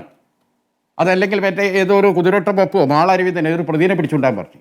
അപ്പോൾ ചോദിച്ചു മാളാരവിന്ദനോട്, പ്രതി എവിടെ? പ്രതിനെ കിട്ടിയിട്ടില്ല. പിന്നെന്താ? പ്രതിൻ്റെ വിരലടയാളുണ്ട്. എവിടെ? കുപ്പായം കഴിച്ചു കൊടുത്ത് പുറത്തുണ്ട് ഈ പോലീസുകാരുടെ. ഇമ്മാതിയുള്ള സാധനങ്ങളേറ്റ് വന്ന് ഇതാ തെളിവ്. ഒരു ഹോട്ടൽ, എന്താ നാട്ടിൽ ഒരാൾക്ക് ഹോട്ടൽ നടത്തിക്കൂടെ? എന്തിനാണ് ഇതൊക്കെ? എന്താ ഇതിൻ്റെ ആവശ്യം? PK ഫിറോസിനോടുള്ള വ്യക്തിവിരോധമാണ്. PK ഫിറോസിന്റെ കമ്പനിയിലൂടെ ലീഗ് നേതാക്കൾ ഗൾഫിലേക്ക് കള്ളപ്പണം കടത്തി കാണും എന്നാണ് ജലീൽ പറയുന്നത്. അതൊക്കെ ഊഹാണ്. ആ പോസ്റ്റർ ഒന്ന് സ്മൃതി വായിക്കി, അതിലൊക്കെ മുൻകൂർ ജാമ്യമുണ്ട്. ആ പോസ്റ്റിലൊക്കെ ഇടയ്ക്കിടയ്ക്ക് ക്വസ്റ്റ്യൻ മാർക്കും ആശ്ചര്യചിഹ്നം ഒക്കെ ഇട്ടിട്ടുണ്ട്. അതിന്തിനാ? ഞാൻ അങ്ങനെ ഉദ്ദേശിച്ചില്ല, ഞാൻ അങ്ങനെ പറഞ്ഞില്ല എന്ന് പറയാനുള്ള കളവാണ്. മനസ്സിലാക്കണം. ഫിറോസ് അതിൻ്റെ നിയമവശം പഠിക്കുന്നുണ്ട്. കേസ് കൊടുക്കാൻ വല്ല വകുപ്പുണ്ട്, കേസ് കൊടുക്കുകയും ചെയ്യും. ശരി, അപ്പോൾ എന്തിനായിരിക്കണം ജലീൽ ഇപ്പോൾ വാർത്താ സമ്മേളനവുമായി രംഗത്ത് വന്നതാണ് എനിക്ക് തോന്നുന്നത്? എന്തിനായിരിക്കണം? ഇപ്പോൾ ഒന്നിലധികം കാര്യങ്ങളാണ് PK ഫിറോസുമായി കൊണ്ടുവരുന്നത്. അതൊക്കെ താൻ തന്നെ പോയി കണ്ടെത്തി കൊണ്ടുവന്നതാണ് എന്നാണ് അദ്ദേഹം പറയുന്നത്. അതെ, അത് എനിക്കറിയില്ല. ഞാൻ ഫിറോസിൻ്റെ വാർത്താ സമ്മേളനത്തിൽ നിന്ന് ഞാൻ മനസ്സിലാക്കിയത്, ഫിറോസ് മലയാളം സർവകലാശാലയുടെ ഭൂമി ഇടപാടുമായി ബന്ധപ്പെട്ട് ഫിറോസിന് ചില വിവരങ്ങൾ പലരും കൊടുത്തിട്ടുണ്ട്. CPMൻ്റെ അകത്തുനിന്നുള്ള ആളുകൾ തന്നെയാണ് കൊടുത്തതെന്നാണ് അറിവ്. എല്ലാവർക്കും അസൂയാലുക്കളും ശത്രുക്കളും സ്വന്തം പാർട്ടിയിൽ ഉണ്ടാവുമല്ലോ. അപ്പം ഞാൻ പറയട്ടെ, അതൊക്കെ ശരിയായിരിക്കും. എല്ലാ പാർട്ടിയിലും ഇങ്ങനത്തെ കുറച്ച് തെറിച്ച സാധനങ്ങളൊക്കെ കാണും, വലിയ വലിയ പാർട്ടിയിൽ പ്രത്യേകിച്ചു. ഞാനതൊന്നും നിഷേധിക്കാൻ പോകുന്നില്ല. അപ്പോൾ അങ്ങനെ ഒരു വിവരം കിട്ടിയപ്പോൾ അത് സത്യസന്ധമാണോ എന്ന് പരിശോധിക്കാൻ പിന്നെ ഫിറോസ് ഒന്ന് പോയി നോക്കി. അപ്പോൾ ഫിറോക്ക് അതിൻ്റെ പിറകിൽ സൈക്കിളെടുത്ത് കൂടി വിവരം ജലീൽ അറിഞ്ഞു. അപ്പോൾ ഉണ്ടാകുന്ന കുറേ മാനസിക പ്രശ്നം. ഇപ്പോൾ ജലീലിനെ കുറിച്ചും നമ്മൾ ചിലപ്പോൾ അദ്ദേഹം ഒരു വികാരജീവിയാവും. അദ്ദേഹം നല്ല ദൈക്ഷണിക ഭൗതിക വ്യക്തിത്വമാണ്. ഞാനൊക്കെ നല്ല ബന്ധമുള്ള ആളാണ്, ജീവിതത്തിൽ നല്ല സൂക്ഷ്മത ഉള്ള ആളാണ്. പക്ഷേ പലപ്പോഴും വികാരത്തിന് അടിപ്പെട്ടു പോകുന്നു. രാഷ്ട്രീയത്തിൽ എന്താ പറയുക, ഈ പ്രതികാരം എന്ന് ഉള്ള ചില വാക്കുകളുണ്ട്. അദ്ദേഹം ഇവർ ഖുറാനൊക്കെ ഉയർത്തിപ്പിടിക്കുക, അതൊക്കെ ഒരു തൻ്റെ വാദങ്ങൾ ആളുകൾ അംഗീകരിക്കില്ല എന്ന തോന്നലിൽ നിന്ന് ആളുകളെ വിശ്വസിപ്പിക്കാൻ വേണ്ടി എടുത്ത് ഉപയോഗിക്കുന്ന ടൂളുകളാണ് ഇതൊക്കെ. മനസ്സിലായില്ലോ? നേരെ ഞാൻ ഖുറാനിൽ കടത്തി. ഖുറാനിൻ്റെ പ്രശ്നം എന്താ? ഖുറാൻ കടത്തുകയെ ഖുറാൻ നേർവഴിക്ക് കൊണ്ടുവരട്ടെ. പരിശോധനയില്ലാത്ത ഗ്രീൻ ചാനലിലൂടെ കൊണ്ടുവന്നതാണ് പ്രശ്നം. അങ്ങനെ കൊണ്ടുവരേണ്ട ഒരു ഗ്രന്ഥമാണോ ഖുറാൻ? സ്മൃതി പറയും. അങ്ങനെ ആ ഗ്രന്ഥം ഒരു സംസ്ഥാന വിദ്യാഭ്യാസ വകുപ്പിന് കീഴിലുള്ള സർക്കാരിൻ്റെ കീഴിലുള്ള ഒരു സ്ഥാപനത്തിൽ ഒരു പ്രത്യേക മതത്തിൻ്റെ ഗ്രന്ഥം പോയി സൂക്ഷിക്കാൻ പാടുണ്ടോ? സർക്കാരിൻ്റെ ഉടമസ്ഥയുള്ള വാഹനത്തിൽ ആ ഖുറാൻ ഡിസ്ട്രിബ്യൂട്ട് ചെയ്യാൻ പാടുണ്ടോ? അതും തൻ്റെ നിയോജകമണ്ഡലത്തിലെ ഒരു പ്രത്യേക സമുദായങ്ങളുടെ സ്ഥാപനങ്ങളിലേക്ക് വേണ്ടി മാത്രമായി അദ്ദേഹത്തിൻ്റെ കൊടുക്കുന്നു. ഇതൊക്കെ ഈ സർക്കാർ സംവിധാനം ഉപയോഗിച്ചത് ചോദ്യം ചെയ്യപ്പെടും. ഖുർആനൊന്നും അങ്ങനെ കൊണ്ടുവരേണ്ട സാധനമല്ല. അത് വളഞ്ഞു വഴിക്ക് കൊണ്ടുവരുമ്പോൾ എന്തോ പരിശോധിക്കാൻ പാടില്ലാത്ത രീതിയിലുള്ള ബോക്സായി വന്നു. അങ്ങ് പറയുന്ന മറ്റൊരു വാദമാണ്. പക്ഷെ ആരോപണം അതൊക്കെ ഉണ്ട്. അത് എൻ്റെ ചോദ്യം എന്താണ്? എന്ത് വേദഗ്രന്ഥമാകട്ടെ, നമ്മളെ വീട്ടിലേക്ക് ആര് വന്നാലും ഉമ്മാരത്തെ വാതിൽ, നമ്മളെ മലബാറുകാരാണല്ലോ, സ്മൃതിക്കറിയില്ലോ, ഉമ്മാരത്തെ വാതിൽ എന്ന് പറയുമ്പോൾ അല്ലേ, വാതിൽ തുറന്ന് കയറ്റണം, അല്ല ഓടളക്കി അല്ല കയറ്റണ്ടേ. അതൊക്കെ നേർവഴിക്ക് വിട്ടെ. പ്രത്യേകിച്ച് ഖുറാൻ ലോകത്ത് ഏറ്റവും കൂടുതൽ അച്ചടിച്ച് ലോകത്ത് വിതരണം ചെയ്യുന്ന സ്ഥാപനങ്ങളുള്ള നാടാണ് ഈ കേരളം. ആ കേരളത്തിലേക്ക് ഇങ്ങോട്ട് ഖുറാൻ കൊടുത്തേക്കേണ്ട ആവശ്യം തന്നെ എന്നതൊരു ചോദ്യമാണ്. രണ്ട്, ആ ഖുറാൻ വന്നത് ഏത് ട്രാക്കിലൂടെയാണ്? അങ്ങനെ കൊണ്ടുവരേണ്ടതല്ലല്ലോ. ശരിക്കും എല്ലാ സുരക്ഷാ പരിശോധന നടത്തുന്ന വഴിയിലൂടെ ആ ഗ്രന്ഥം വന്നിരുന്നെങ്കിൽ ആർക്കെങ്കിലും ആരോപണം ഉന്നയിക്കാൻ സാധിക്കുമോ? അത് ആ ട്രാക്കിൽ വരുമ്പോഴാണ്, ആ ട്രാക്കിലൂടെ കാരൊക്കെ വരുമ്പോൾ അതിനുള്ളിൽ കുരുവാണോ ഗോൾഡാണോ? ആ ട്രാക്കിലൂടെ ഖുറാൻ വരുമ്പോൾ അതിനുള്ളിൽ മറ്റു വല്ലതും ഉണ്ടോ? ആക്ഷേപിക്കാനുള്ള അവസരം വരും. പിന്നെ ഒരു മതഗ്രന്ഥങ്ങളെ സർക്കാർ സ്ഥാപനങ്ങളിൽ സൂക്ഷിക്കുന്നത്, ഡിസ്ട്രിബ്യൂട്ട് ചെയ്യുന്നത്, സർക്കാർ വാഹനങ്ങൾ ഉപയോഗിക്കുന്നത്, സർക്കാരിൻ്റെ പിന്നെ വെയർഹൗസുകൾ ഉപയോഗിക്കണമൊക്കെ ശരിയാണോ എന്ന് നിങ്ങളും പ്രേക്ഷകരും തീരുമാനിക്കുക. ഇതൊന്നും ചുമ്മാതല്ല. പിന്നെ അദ്ദേഹം പറഞ്ഞിരിക്കുന്നത് ഞാനൊരു ബന്ധു നിയമനം നടത്തി. അദ്ദേഹം ബന്ധുവിനെ നിയമിച്ചോട്ടെ, ഒരു കുഴപ്പമില്ല. കോൺട്രാക്ട് അഗ്രിമെൻറ്റിൽ ബന്ധുക്കളെ നിയമിക്കല്ലോ. ഞാൻ കൈത്തറി വികസന കോർപ്പറേഷൻ്റെ ചെയർമാനായ സമയത്ത് കോൺട്രാക്ട് അഗ്രിമെൻറ്റിൽ പലരും ഞാൻ നിയമിച്ചിട്ടുണ്ട്. പക്ഷേ ഡെപ്യൂട്ടേഷൻ എന്നൊരു വാക്ക് ഉപയോഗിച്ചു, അവിടെ കുഴപ്പം. ഡെപ്യൂട്ടേഷൻ എന്നതാണ് സൗത്ത് ഇന്ത്യൻ ബാങ്കിലെ ഒരാൾക്ക് ഡെപ്യൂട്ടേഷനിൽ സർക്കാർ സർവീസിലേക്ക് വരാൻ സാധിക്കില്ല. ആ ഡെപ്യൂട്ടേഷൻ എന്ന വാക്ക് പറയാതെ കൊള്ളാവുന്ന നല്ലൊരു കുട്ടീനെ ആ സ്ഥാപനത്തിൽ വെച്ചു, അവനക്ക് ഡിഗ്രിയും അഡ്മിനിസ്ട്രേഷൻ പവറും ഉണ്ട്, എങ്കിൽ കുഴപ്പമുണ്ടാവില്ല. ഈ ഡെപ്യൂട്ടേഷൻ എന്ന വാക്ക് ഉപയോഗിക്കേണ്ടത് എവിടെയാണ്? സൗത്ത് ഇന്ത്യൻ ബാങ്കിൽ നിന്ന് വരാൻ പറ്റുമോ? റിലയൻസിൽ നിന്ന് വരാൻ പറ്റുമോ? ഒരു ന്യൂ ജനറേഷൻ ബാങ്കിൽ നിന്ന് എങ്ങനെ ഡെപ്യൂട്ടേഷൻ ആകാൻ സാധിക്കും? ഒരു പഞ്ചായത്ത് ഓഫീസിലെ ജീവനക്കാരനെ നമുക്ക് നേരെ എന്ത് ചെയ്യാം? ഡെപ്യൂട്ടേഷനിൽ കൊണ്ടുപോകാം. കാരണം എന്താ? അയാൾ വാങ്ങുന്ന ശമ്പളം ഒന്നേ വാങ്ങാൻ പറ്റുള്ളൂ. ഇവിടെ ഡെപ്യൂട്ടേഷൻ എന്ന പദവി ഉപയോഗിച്ചു. അവിടെയാണ് ഇതിൻ്റെയൊക്കെ പ്രശ്നങ്ങൾ. അപ്പോൾ ഈ ബന്ധു നിയമനത്തെക്കുറിച്ചും സ്വർണം എന്ന് ഞാൻ പറയുന്നില്ല, അതൊക്കെ ആരോപണങ്ങളാണ്. പക്ഷേ അങ്ങനെ ഒരു ആരോപണം ഉന്നയിക്കാനുള്ള അവസരം ഉണ്ടായത് ദുരൂഹ മാർഗത്തിലൂടെ അത് വന്നതും സൂക്ഷിക്കപ്പെട്ടതും ഡിസ്ട്രിബ്യൂട്ടും ചെയ്തതും ഒക്കെയാണ്. ഇവിടെയും ജലീൽ എന്ന വ്യക്തി, അദ്ദേഹത്തിന് എന്തോ വെപ്രാളമോ എന്തൊക്കെയോ ഭയപ്പാടോ എനിക്ക് മനസ്സിലാവില്ല. അത് പഴയ പ്രതീക ഒരു അഴിമതി ആരോപണമാണ് ചിലപ്പോൾ അങ്ങനെ ആയിരിക്കാം, ഞാനറിയില്ല. ഈ മലയാളം സർവകലാശാല ജലീലിനെതിരെ ഉന്നയിക്കില്ല, കാരണം എൻ്റെ അടുത്ത് അതിന്റെ ഒരു തെളിവില്ല. എൻ്റെ അടുത്ത് ഒരു തെളിവില്ല, ഞാൻ പിന്നെ എന്തോ ഉന്നയിക്കാനാ? ഫിറോസ് അന്വേഷിച്ച് കണ്ടുവരട്ടെ, നമുക്ക് നോക്കാം. നിങ്ങൾ ലീഗിനകത്ത് ഇത്തരത്തിൽ ആരോപണങ്ങൾ ഉന്നയിക്കുക, ഒരാളുടെ അടുത്ത് മാത്രം ആ തെളിവ്, അദ്ദേഹം മാത്രം അത് പുറത്തുവിടും, അദ്ദേഹത്തിന് മാത്രമേ അത് അറിയൂ, അതൊരു രഹസ്യ സ്വഭാവത്തിലാണ് അല്ലേ? അതൊക്കെ ഏതെങ്കിലും തെളിവില്ലാത്ത ആളുകൾ എന്തെങ്കിലും വെച്ചാൽ ജലീലിനെ പറ്റിക്കാനാണ് പറഞ്ഞു കൊടുത്തതെങ്കിലോ? ജലീൽ ഇത് വലിയ സത്യസന്ധമായ വിവരമായിട്ടല്ലേ കണ്ടത്. ഇപ്പോൾ കണ്ടില്ലേ, കൊപ്പത്ത് ഞാൻ കണ്ടുപിടിച്ചേ 2 ഇന്ധനം ചിക്കൻ ഗ്രില്ലിൻ്റെ കട. ശരി, എന്താ ഇപ്പോൾ അത് വലിയ സംഭവമായിട്ട് കൊണ്ടുവന്നത്? എന്താ ഇപ്പോൾ അതിലുള്ളത്? നിങ്ങൾക്ക് നിങ്ങളുടെ നാട്ടിൽ ഒരു ചിക്കൻ കട അല്ലെങ്കിൽ ഒരു ഹോട്ടൽ തുടങ്ങിയിട്ട് ഞാൻ എന്താ സ്മൃതിയുടെ ഹോട്ടൽ കണ്ടുപിടിച്ചത് ഇതെന്താ തുടങ്ങിയത്? ചാരായശാപ്പാ അല്ലെങ്കിൽ മയക്കുമരുന്ന് വെക്കണ പേടിയത്? നേരെ ചൊവ്വേരു ബിസിനസ് തുടങ്ങിയല്ലേ? അതിലെന്താണ് എനിക്ക് തോന്നുന്നത്, ഒരു മിസ്റെപ്രസെന്റ് ചെയ്തിട്ടുണ്ട് ജലീലിനെ. ഏതോ യൂത്ത് ലീഗുകാരൻ ജലീലിനെ പറ്റിച്ചതാണെന്ന് എനിക്ക് തോന്നുന്നത്, അല്ലാതെ ഇങ്ങനെ ആവില്ല. ശരി, വാർത്താ സമ്മേളനങ്ങളും അങ്ങ് കണ്ടിരിക്കുമല്ലോ. കഴിഞ്ഞ കുറച്ച് ദിവസമായി ആരോപണ പ്രത്യാരോപണങ്ങൾ തുടരുന്നുണ്ട്. ഇതിൽ ജലീൽ ഉയർത്തിയ ആരോപണങ്ങൾ എത്രത്തോളം ഗൗരവത്തിലുള്ളതാണെന്നാണ് അങ്ങ് കരുതുന്നത്? പകരം ഇന്ന് ഫിറോസ് നൽകിയ മറുപടി, അത് കൃത്യമായ മറുപടിയായി അങ്ങ് കാണുന്നുണ്ടോ? ഒന്നാമത്തെ പ്രശ്നം, ജലീൽ ഉയർത്തിയിട്ടുള്ള പ്രശ്നങ്ങളെ നമ്മൾ ലഘൂകരിച്ച് കണ്ടിട്ട് കാര്യമില്ല. പൊതുപ്രവർത്തകർക്കെതിരെ ഉണ്ടാവുന്ന ആരോപണങ്ങൾ അത് നേരത്തെ ഷാഫി ചാലിയൻ പറഞ്ഞ പോലെ അതെന്തിനാണ് ജലീലിന് എന്താണ് പ്രശ്നം എന്ന് പറഞ്ഞ് തള്ളിക്കളയാനും പറ്റില്ല. കാരണം ഏത് പൊതുപ്രവർത്തകനും ഒരുപക്ഷെ അദ്ദേഹത്തിൻ്റെ കുടുംബവും ഒക്കെ ഇത്തരത്തിൽ അക്കൗണ്ടബിളാണ്. തങ്ങൾ ചെയ്യുന്ന കാര്യങ്ങൾ ന്യായമാണ്, അതൊരിക്കൽ പോലും സമൂഹത്തെ കബളിപ്പിക്കുന്ന രൂപത്തിലല്ല, അല്ലെങ്കിൽ തെറ്റായ മാർഗത്തിലല്ല എന്ന് തെളിയിച്ചു കൊടുക്കേണ്ട ചുമതല, അല്ലെങ്കിൽ അത് പറയേണ്ട ചുമതല ആ പൊതുപ്രവർത്തകനുണ്ട്. ആരോപണങ്ങൾ ഒരുപക്ഷെ ഈ പറയുന്ന രൂപത്തിൽ ജലീൽ പറയുന്നതിൽ അടിസ്ഥാനരഹിതമായിട്ട് ഉള്ള കാര്യങ്ങളായിരിക്കാം എന്ന് നമുക്ക് കൃത്യമായിട്ട് അറിയില്ല. കാരണം ജലീൽ ആരോപണങ്ങൾ ഉന്നയിച്ചു എന്നുള്ളൂ. പക്ഷേ അതിൻ്റെ ഗൗരവം എനിക്ക് ബോധ്യപ്പെട്ടത് ഇപ്പോൾ ഇവിടെ ഷാഫി പറഞ്ഞ പോലെ ഒരു ഗ്രില്ല് കട തുടങ്ങിയതിൻ്റെ അതൊന്നുമല്ല പ്രശ്നം. ഇവിടെ 2-3 കാര്യങ്ങൾ അദ്ദേഹം കത്തുവയുടെ കാര്യത്തിലും മറ്റും ഉന്നാവ കത്തുവ കാര്യത്തിലുള്ള പണം തട്ടിപ്പ് നടത്തുന്നതിനെക്കുറിച്ച് പറയുന്നുണ്ട്. അത് എങ്ങനെയാണ് എന്താണെന്നുള്ളത് ജനങ്ങളെ ബോധ്യപ്പെടുത്താനുള്ള ബാധ്യത തീർച്ചയായിട്ടും ഫിറോസിനുണ്ട്. രണ്ടാമത്തെ പ്രശ്നം എന്ന് പറയുന്നത് ഇവിടെ അഭിഭാഷകനായിട്ടുള്ള ഒരാൾ, അതായത് ഒരു പ്രൊഫഷൻ തിരഞ്ഞെടുത്തു കഴിഞ്ഞാൽ പിന്നീട് ആ പ്രൊഫഷൻ അല്ലാതെ മറ്റൊരു പ്രൊഫഷൻ ചെയ്യാൻ പാടില്ല. ഇപ്പം ഞാൻ അഭിഭാഷകനായിട്ട് എൻറോൾ ചെയ്യാൻ വിചാരിച്ച ആളാണ്. പക്ഷേ എനിക്ക് പറ്റാത്തൊരു കാര്യം ഉണ്ടായിരുന്നത് ഞാൻ പത്രപ്രവർത്തകനായതുകൊണ്ടാണ്. അപ്പോൾ സ്വാഭാവികമായിട്ട് 2 പ്രൊഫഷൻ ഒരേ സമയത്ത് കൊണ്ടുപോകാൻ പറ്റില്ല. അങ്ങനെയുള്ള ഒരാൾ എങ്ങനെയാണ് മുഴുവൻ സമയ പ്രവർത്തനത്തിന് വേണ്ടിയിട്ട് അല്ലെങ്കിൽ വിദേശത്ത് ഒരു ജോലിയിലുണ്ടാവുന്നത്? നമുക്കറിയാം, വെറുതെ സാധാരണ രീതിയിൽ എന്തെങ്കിലും ഒരു കാര്യം ചെയ്തു കൊടുക്കാൻ, ഇപ്പോൾ ഓൺലൈനിൽ എന്തെങ്കിലും ചെയ്തു കൊടുക്കുന്ന പണിയാണോ? നമുക്ക് അത് അങ്ങനെ അതിനാണെങ്കിൽ 5.25 ലക്ഷം രൂപ എങ്ങനെയാണ് അദ്ദേഹത്തിന് പ്രതിഫലം കിട്ടുന്നത്? 5.25 ലക്ഷം രൂപ പ്രതിഫലം കിട്ടുന്നത് തെറ്റാണെന്ന് നമ്മൾ പറയില്ല. പക്ഷേ ആ 5.25 ലക്ഷം പ്രതിഫലം എന്ന് പറയുന്നത് വളരെ ഉത്തരവാദിത്തപ്പെട്ട ഒരു ജോലിയായിരിക്കണം.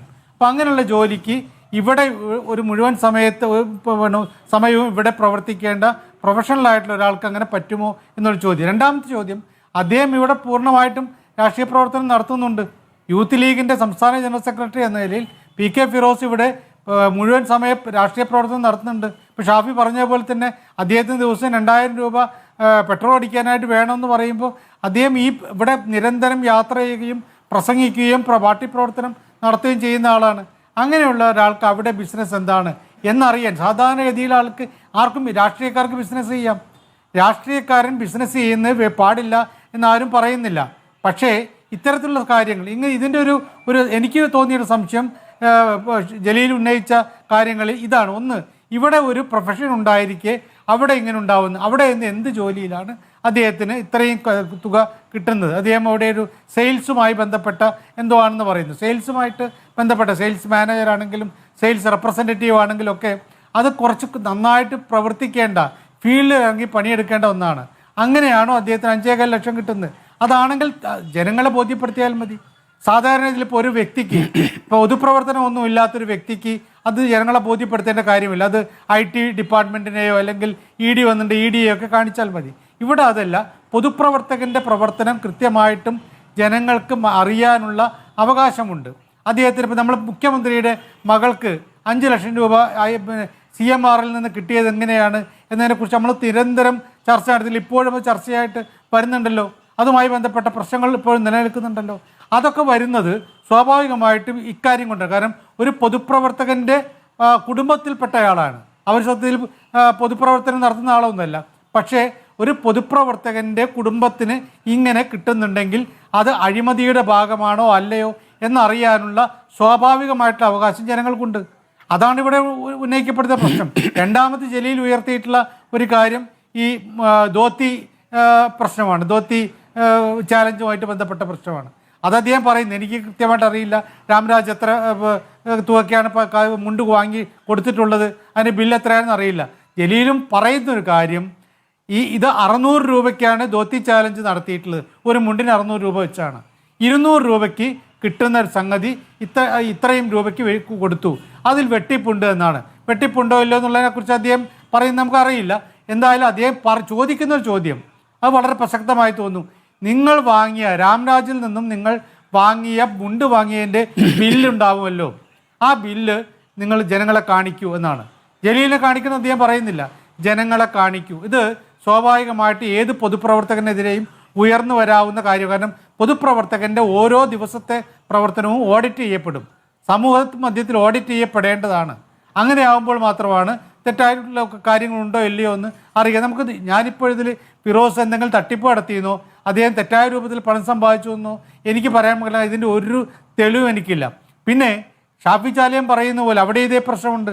ഷാഫി ചാലിയം പറയുന്ന പോലെ മലയാളം സർവകലാശാലയ്ക്ക് അല്ലെങ്കിൽ ഫിറോസ് ആരോപിച്ച പോലെ മലയാളം സർവകലാശാലയ്ക്ക് ഭൂമി വാങ്ങിയതുമായി ബന്ധപ്പെട്ട വെട്ടിപ്പുണ്ട് എങ്കിൽ അത് പുറത്തു വരുമെന്ന് പേടിച്ചിട്ടാണ് ജലീൽ ചെയ്യുന്നതെങ്കിൽ പുറത്ത് കൊണ്ടുവരണം. അങ്ങനെ 2-3 ദിവസത്തിനുള്ളിൽ അതിന്റെ തെളിവുകൾ പുറത്തു വരും എന്നാണ് പി കെ ഫിറോസ് പറഞ്ഞത്. ശ്രീ എസ് സജീവൻ, അങ്ങനെ തെളിവുകൾ കൊണ്ടുവന്നിട്ടാണല്ലോ നേരത്തെ ജലീലിന്റെ രാജിയിലേക്ക് നയിക്കുന്ന കാര്യങ്ങൾ ഉണ്ടായത്. അപ്പോൾ കാര്യങ്ങൾ കൃത്യമായി തെളിവ് സഹിതം കൊണ്ടുവരുന്ന ഒരു ശൈലി പി കെ ഫിറോസിനുണ്ട്. അതിൽ നിന്ന് ഉണ്ടായിരിക്കുന്ന ഒരു ശത്രുതയാണോ ഈ ആരോപണങ്ങൾക്ക് പിന്നിൽ നിന്ന് സ്വാഭാവികമായൊരു സംശയമായി വരുന്നുണ്ട്. അതിനെ അങ്ങ് എങ്ങനെ കാണുന്നു? അല്ല, ആ സംശയം സ്വാഭാവികമാണ്. പക്ഷേ ആ സംശയത്തിൻ്റെ പ്രശ്നം എന്ന് പറയുന്നത് ഇത് ഇപ്പോഴത്തെ നമുക്കറിയാമല്ലോ, ഇപ്പം ബന്ധു നിയമനവുമായി ബന്ധപ്പെട്ട കാര്യത്തിൽ അത് പി കെ ഫിറോസ് ആണെങ്കിൽ അത് പിന്നാലെ പോയിട്ട് തെളിവുകളുമായിട്ട് വന്നിട്ടുള്ളത്. അങ്ങനെ അതേപോലെ ഈ മലയാളം സർവകലാശാല ഭൂമി ഏറ്റെടുക്കലുമായി ബന്ധപ്പെട്ട കാര്യത്തിൽ അഴിമതി ഉണ്ട് എങ്കിൽ അതിൻ്റെ തെളിവുകൾ കിട്ടാൻ അദ്ദേഹത്തിൻ്റെ കയ്യിൽ കിട്ടുമെങ്കിൽ അത് പുറത്ത് കൊണ്ടുവരുന്നതിന് തടയാൻ വേറൊരു ആരോപണത്തിന് കഴിയില്ലല്ലോ. ഈ ആരോപണങ്ങളൊക്കെ ഉന്നയിച്ചുകൊണ്ട് ഫിറോസ് പിന്നെ ധോത്തി ചാലഞ്ചിൽ ഇത്ര വെട്ടിപ്പെടുത്തി, ഉന്നാവ കത്തോ ഇതിലെത്ര വെട്ടിപ്പെടുത്തി, അല്ലെങ്കിൽ ഈ വിദേശത്ത് ജോലിയുടെ കാര്യത്തിൽ നടത്തി, അല്ലെങ്കിൽ ഗ്രില്ല് റെസ്റ്റോറൻറ്റ് തുടങ്ങുന്നതിൽ ഇത്ര വെട്ടിപ്പെടുത്തി എന്നൊക്കെ പറയുമ്പോൾ അതുകൊണ്ട് മാത്രം ഇത് ഇല്ലാതാവില്ലല്ലോ. സ്വാഭാവികമായിട്ടും അത് ജനങ്ങളുടെ മുമ്പിലെത്തും. ജനങ്ങളുടെ രണ്ട് തൂക്കി നോക്കുമല്ലോ. അല്ലെങ്കിൽ കോടതി നിയമത്തിൻ്റെ മുമ്പിൽ ഇതെല്ലാം വരുമ്പോൾ പൊതുരംഗത്ത് വരുമ്പോൾ അത് തെളിയിക്കപ്പെടേണ്ടത് ആരുടെ ആ ഭാഗത്താണ് ശരിയെന്നുള്ളതായിരിക്കുമല്ലോ. അപ്പം അതുകൊണ്ട് അത് ഒതുക്കാൻ വേണ്ടിയിട്ട്, അത് വരാതിരിക്കാൻ വേണ്ടിയിട്ട് ഇങ്ങനെ ചെയ്തു എന്നതിനോട് എനിക്ക് യോജിക്കാൻ കഴിയില്ല. അങ്ങനെ ജലീൽ ചെയ്താൽ സ്വാഭാവികമായിട്ടും നമുക്കെല്ലാവർക്കും അറിയാം. ഇപ്പം എനിക്കെതിരെ ഒരു ആരോപണം ഉന്നയിച്ചാൽ എൻ്റെ കയ്യിലുള്ളതിനേക്കാൾ കൂടുതൽ തെളിവുകൾ തേടിയിട്ട് അത് മറ്റാൾക്കെതിരെ കൊണ്ടുവരാനാണ് ഞാൻ ശ്രമിക്കുക. അപ്പോൾ അതുകൊണ്ട് അതൊരു കാര്യമാണ് എന്ന് ഞാൻ വിചാരിക്കുന്നില്ല. എന്തായാലും ഇവർ തമ്മിലുള്ള ഇരിപ്പ് വശം നമുക്കറിയാം. എത്രയോ കാലമായിട്ട് കടുത്ത ശത്രുതയിലുള്ള ആളുകളാണ്. അവർ പരസ്പരം ഉന്നയിക്കുന്ന ആരോപണങ്ങൾ രണ്ടും ശരിയോ തെറ്റോ നമുക്കറിയില്ല. എന്തായാലും ഇത്തരം ആരോപണങ്ങൾ വരുമ്പോൾ അത് ഓരോന്നും ഇതാണെന്ന് തെളിയിക്കേണ്ട ബാധ്യത ജലീലിനാണെങ്കിലും ഉണ്ട്, ഫിറോസിനാണെങ്കിലും ഉണ്ട്. തീർച്ചയായും ഇതിനുള്ള മറുപടിയാണ് എനിക്ക് വേണ്ടത്. ഞാൻ ആർഷോയിലേക്ക് പോകുന്നതിന് മുമ്പ് ഇപ്പോൾ ശ്രീ ഷാഫി ചാലിയം കൈപൊക്കിയതുകൊണ്ട് അങ്ങ് പറയൂ. ശ്രീ എ സജീവൻ പറയുന്നു, ഒരു രാഷ്ട്രീയ നേതാവിന് ഈ രാഷ്ട്രീയ രംഗത്ത് ആളുകളോടൊരു ഉത്തരവാദിത്തമുണ്ട്. അപ്പോൾ ഒരു വ്യക്തത വരുത്തേണ്ടത് ജലീലിന് കൊടുക്കുന്ന മറുപടി ആയിട്ടല്ല, ഇവിടുത്തെ ജനങ്ങൾക്ക് കൊടുക്കുന്ന മറുപടി ആയിട്ടാണ് പറയേണ്ടതുണ്ട്. അതിൻ്റെ ഉത്തരവാദിത്തമുണ്ട്. ഞാൻ പിന്നെ ഒരു പോയിന്റ് ഓഫ് ഓർഡർ ഒറ്റ കാര്യം പറയാനാണ്. അതായത് സജീവൻ ഇവിടെ പറയുണ്ടായി 5.25 ലക്ഷമോ 5.5 ലക്ഷം രൂപ സാലറി, അത്രയും വലിയ ഒരു ഇമ്മൻസ് തുക സാലറി കിട്ടാൻ എന്ത് ജോലിയാണ് അവിടെ ചെയ്യുന്നത് ചോദിച്ചു. ഒന്ന്, KT ജലീലിൻ്റെ ആരോപണമാണ് 5.5 ലക്ഷം സാലറി ഉണ്ട് എന്നുള്ളത്. ഫിറോസ് ഇന്നത്തെ വാർത്താ സമ്മേളനത്തിൽ അത്ര ഇല്ല എന്നാണ് പറഞ്ഞത്. പിന്നെ എത്രയാണെന്നാണ് അറിയണമെങ്കിൽ അതിനാണ് ഞാൻ ആദ്യം തന്നെ സ്മൃതിനോട് ചോദിച്ചത്. ഒരാളോട് നിൻ്റെ ശമ്പളം എത്രയാണെന്ന് ചോദിച്ചാൽ അതിന് മറുപടി കൊടുക്കേണ്ടതുണ്ടോ? മനസ്സിലായോ? പിന്നെ മറ്റൊരു കാര്യം ഇതിൽ അല്ല, അത് ഞാൻ അടുത്ത അവസരത്തിൽ പറയാം. ഇതിൽ ഞാനത് പൊതുപ്രവർത്തകരും സ്വകാര്യ വ്യക്തികളും തമ്മിൽ വ്യത്യാസമുണ്ടല്ലോ ശ്രീ ഷാഫി ചാലിയം. ഒരു പൊതുപ്രവർത്തകന്റെ ജീവിതം കുറച്ചുകൂടി സുതാര്യമാക്കേണ്ടതുണ്ട്. ആയിരിക്കാം. അതായത് ഞാൻ പറയുന്നത് വളരെ കൃത്യമാണ്. അതായത് ഇദ്ദേഹം ഭരണപക്ഷത്തിൻ്റെ ഭാഗമല്ല, ഇദ്ദേഹം പ്രതിപക്ഷത്തുള്ളൊരു കക്ഷിയാണ്. പിന്നെ അതേ സമയത്ത് തന്നെ ഇവിടെ ഭരണപക്ഷത്തിൻ്റെ ഭാഗമാണ് ജലീൽ. അപ്പോൾ സ്വാഭാവികമായിട്ടും ഇത്തരത്തിൽ വഴിവിട്ട രീതിയിൽ ജലീൽ എന്തെങ്കിലും ഫിറോസ് വല്ലതും സമ്പാദിക്കുന്നുണ്ടെങ്കിൽ ഈ രാജ്യത്തെ ഈ സ്റ്റേറ്റിലെ അന്വേഷണ ഏജൻസികളുണ്ട്. ഈ ഫേസ്ബുക്കിൽ മാന്തലും തോണ്ടലും വെല്ലുവിളിക്കലല്ല വേണ്ടത്. ഒരു പരാതിപ്പെടല്ലോ, ഇന്ന ആൾക്ക് ഇന്ന ദുരൂഹമായ രീതിയിൽ കാര്യങ്ങളുണ്ട് എന്ന് പറഞ്ഞിട്ട് ഒരു അന്വേഷണ ഏജൻസിനെ എന്താ ഏൽപ്പിച്ചാൽ എന്താ? ഈ കത്തുവ പ്രശ്നം ഇതേമാതിരി പിണറായിൻ്റെ പോലീസ് തന്നെ അന്വേഷിച്ച് എന്താണ്, അത് രാഷ്ട്രീയ പ്രേരിതമാണ്, കെട്ടിച്ചമച്ചതാണെന്ന് പറഞ്ഞ് തള്ളിയല്ലോ. അതുപോലെ ഭരണവും സൗകര്യങ്ങളും ഒക്കെ ഉണ്ടായ ഒരു സംവിധാനത്തിൻ്റെ പക്ഷത്ത് നിൽക്കുന്ന ഒരു എം എൽ എക്ക് എന്തുകൊണ്ട് ഈ ഫേസ്ബുക്കിൽ മാത്രം പറഞ്ഞുകൊണ്ട് ചോദ്യം ചോദിക്കാതെ അന്വേഷണ സംവിധാനത്തിന് ഉപയോഗപ്പെടുത്തിക്കൂടെ? അപ്പോൾ ചോദിക്കേണ്ടവർ ചോദിച്ചാൽ എന്ത് ചെയ്യും? ഫിറോസ് ഉത്തരം കൊടുക്കും. എല്ലാവരും പബ്ലിക്കിനോട് പോയിട്ട് പണ്ടൊരാൾ പറയുന്നത് പിന്നെ പുരുഷനോട് ശമ്പളവും സ്ത്രീയോട് വയസ്സും ചോദിക്കാൻ പാടില്ല ഒരു ചൊല്ലുണ്ട്. ഈ ചൊല്ല് പറഞ്ഞ് എന്നെ ഇടങ്ങേറായതാണ്. ഇടങ്ങേറാവാനുള്ള സാധ്യത ഞാൻ കാണുന്നുണ്ട്. പല ചൊല്ലുകളായി അത്തരത്തിൽ വരുന്നുണ്ട്. ഈ ചൊല്ലിനോട് എനിക്ക് യോജിപ്പില്ല. നേരത്തെയും പറയുന്നുണ്ടായിരുന്നു ആൺകുട്ടിയാണെങ്കിൽ എന്നൊക്കെ പറയുന്നുണ്ടായിരുന്നു. ആൺകുട്ടിയാണെങ്കിൽ ഇതൊന്നുമില്ല. പുതിയ ചൊല്ലുകളിലേക്ക് വരുന്നത് അതൊന്നും അങ്ങനെയൊന്നും പറയാൻ പാടില്ലല്ലോ. ശരി, തീർച്ചയായിട്ടും ഞാൻ ശ്രദ്ധിക്കും. ശരി, ഞാൻ ആർഷോയിലേക്ക് എത്താം. ആർഷോ അന്വേഷണത്തിലേക്ക് പോകേണ്ടതുണ്ടോ എന്നുള്ളതാണ് ആർഷോ മറുപടി പറയണം. ഇപ്പോൾ ജലീൽ ഉന്നയിച്ച ആരോപണങ്ങൾ അത്രത്തോളം ഗൗരവത്തോടെ കാണുന്നുണ്ടെങ്കിൽ നിങ്ങൾ കേസെടുത്ത് അന്വേഷണത്തിലേക്ക് നീങ്ങണം. ഇതാണ് ഇപ്പോൾ ഷാഫി ചാലിയം പറയുന്നത്. അതൊരു വെല്ലുവിളി സ്വഭാവത്തിൽ ഉള്ള ഒരു പ്രതികരണമായിട്ട് കൂടിയാണ് ഞാൻ കാണുന്നത്. കാരണം ബിസിനസ് ചെയ്യാത്ത രാഷ്ട്രീയ പ്രവർത്തകർ ഇല്ല എന്ന് വേണമെങ്കിൽ ഒരു തരത്തിൽ പറയാം. ദേശീയ തലത്തിലൊക്കെ നോക്കിയാൽ BJP-യിലെ പല നേതാക്കളും അങ്ങനെ പറഞ്ഞു കേട്ടിട്ടുണ്ട്. ബിസിനസ്സാണ് അടിത്തറ, അതോടൊപ്പം രാഷ്ട്രീയ പ്രവർത്തനം. നമ്മൾ രാഷ്ട്രീയ പ്രവർത്തകരായി മാത്രം അവരെ കാണുന്നു, പക്ഷേ അവർ വലിയ ബിസിനസ് നടത്തുന്നവരാണ്, പ്രധാനപ്പെട്ട വലിയ നേതാക്കളടക്കം. ഇപ്പോൾ കേരളത്തിലേക്ക് വരുമ്പോൾ ഇതിപ്പോൾ ലീഗിലെ ചില നേതാക്കൾക്ക് മാത്രമാണ് ബിസിനസ് എന്ന് നമുക്ക് പറയാൻ പറ്റില്ലല്ലോ. അത് CPM-ലേക്ക് എത്തിയാൽ അവിടെയും ആ തരത്തിലുള്ള ആരോപണങ്ങൾ, പ്രത്യാരോപണങ്ങളൊക്കെ വരാനുള്ള സാധ്യത അവിടെ നിൽക്കുകയല്ലേ ആർഷോ? സ്മൃതി, ഇതിൽ ഷാഫി ചാലിയത്തിൻ്റെ ഭീഷണിയൊന്നുമില്ല. കാരണം സാധാരണ അദ്ദേഹത്തിൻ്റെ ചർച്ചകളിൽ ഉണ്ടാവാറുള്ള വെല്ലുവിളിയുടെ വീര്യമൊന്നും ഈ ചർച്ചയ്ക്കകത്ത് അദ്ദേഹം ഉയർത്തുന്ന ഒരു വാദത്തിലുമില്ല എന്നുള്ളത് കേട്ടുകൊണ്ടിരിക്കുന്ന ആളുകൾക്ക് ബോധ്യപ്പെടുന്ന കാര്യമാണ്.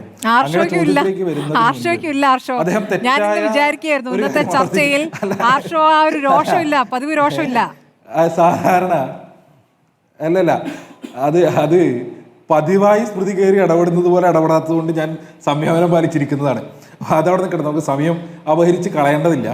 അപ്പോൾ അദ്ദേഹം ആവർത്തിച്ച് ഒന്നിലധികം തവണ തെറ്റായ ഒരു വിവരം ഈ ചർച്ചയ്ക്കകത്ത് പങ്കുവെച്ചുകൊണ്ട് കത്വ ഫണ്ട് തട്ടിപ്പിനകത്ത് PK ഫിറോസിനെ വെളുപ്പിച്ചെടുക്കുന്നതിന് വേണ്ടി വലിയ ശ്രമം നടത്തുന്നത് കണ്ടു. അദ്ദേഹം പച്ചക്കള്ളാണ് വിളിച്ചു പറഞ്ഞത്. അപ്പോൾ PK പച്ചക്കള്ളാണോ പെരുങ്കള്ളനാണോ എന്നുള്ളതിനെ സംബന്ധിച്ചൊക്കെ സംവാദം സാമൂഹ്യ മാധ്യമങ്ങൾക്ക് നടക്കുന്നുണ്ട്. അതെന്തോ ആയിക്കോട്ടെ.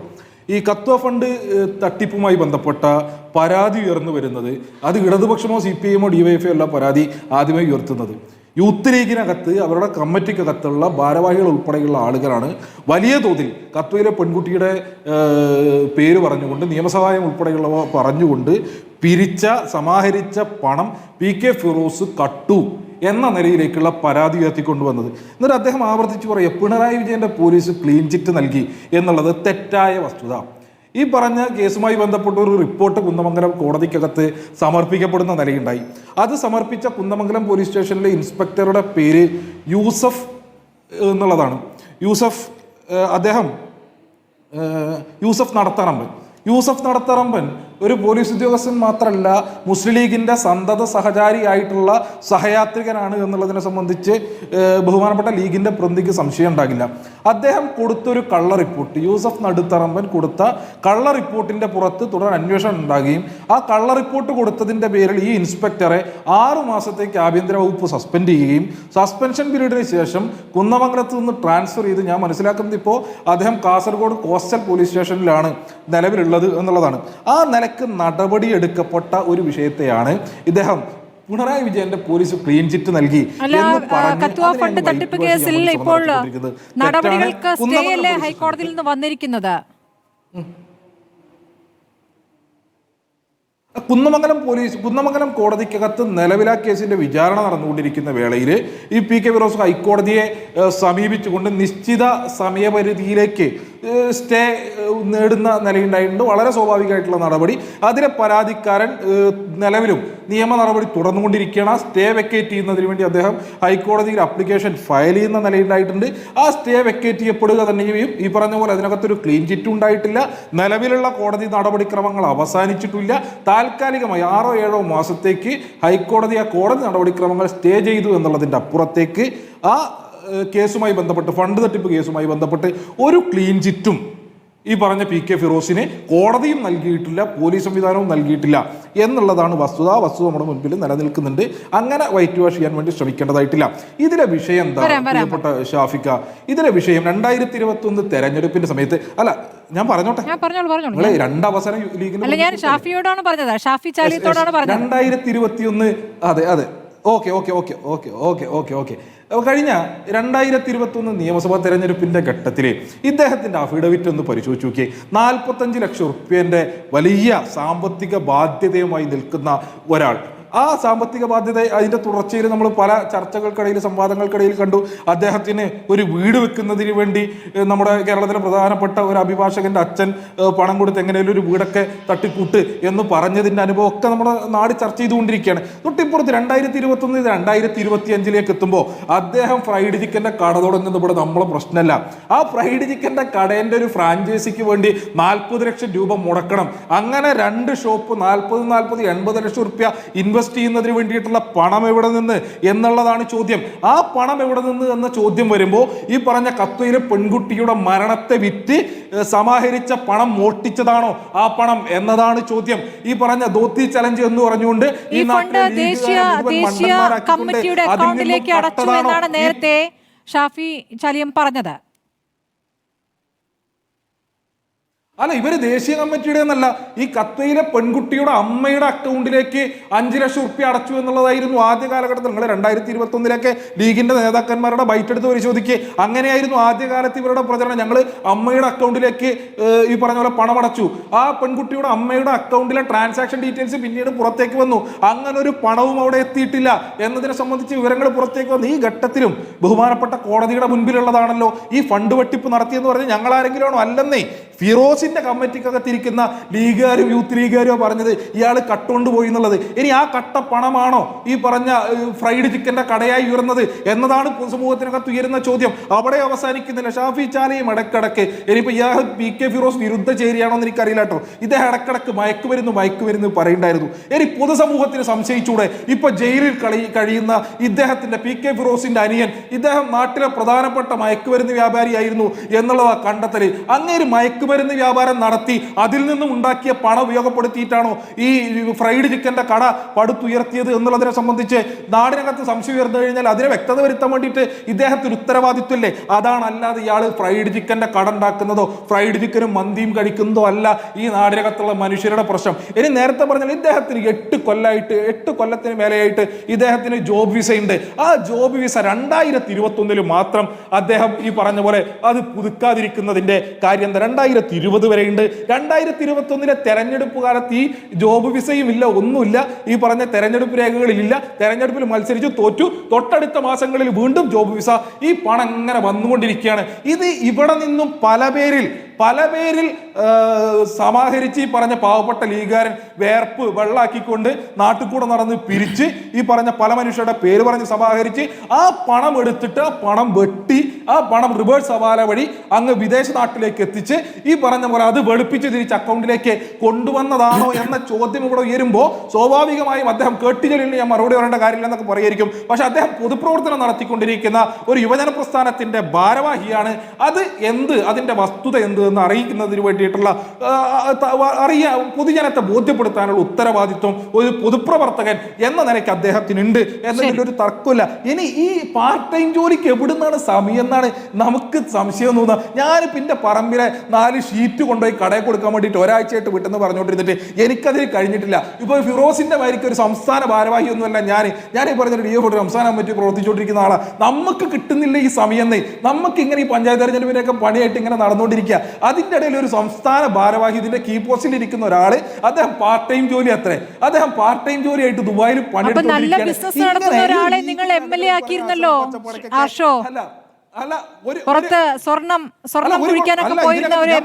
സംഘടനയുടെ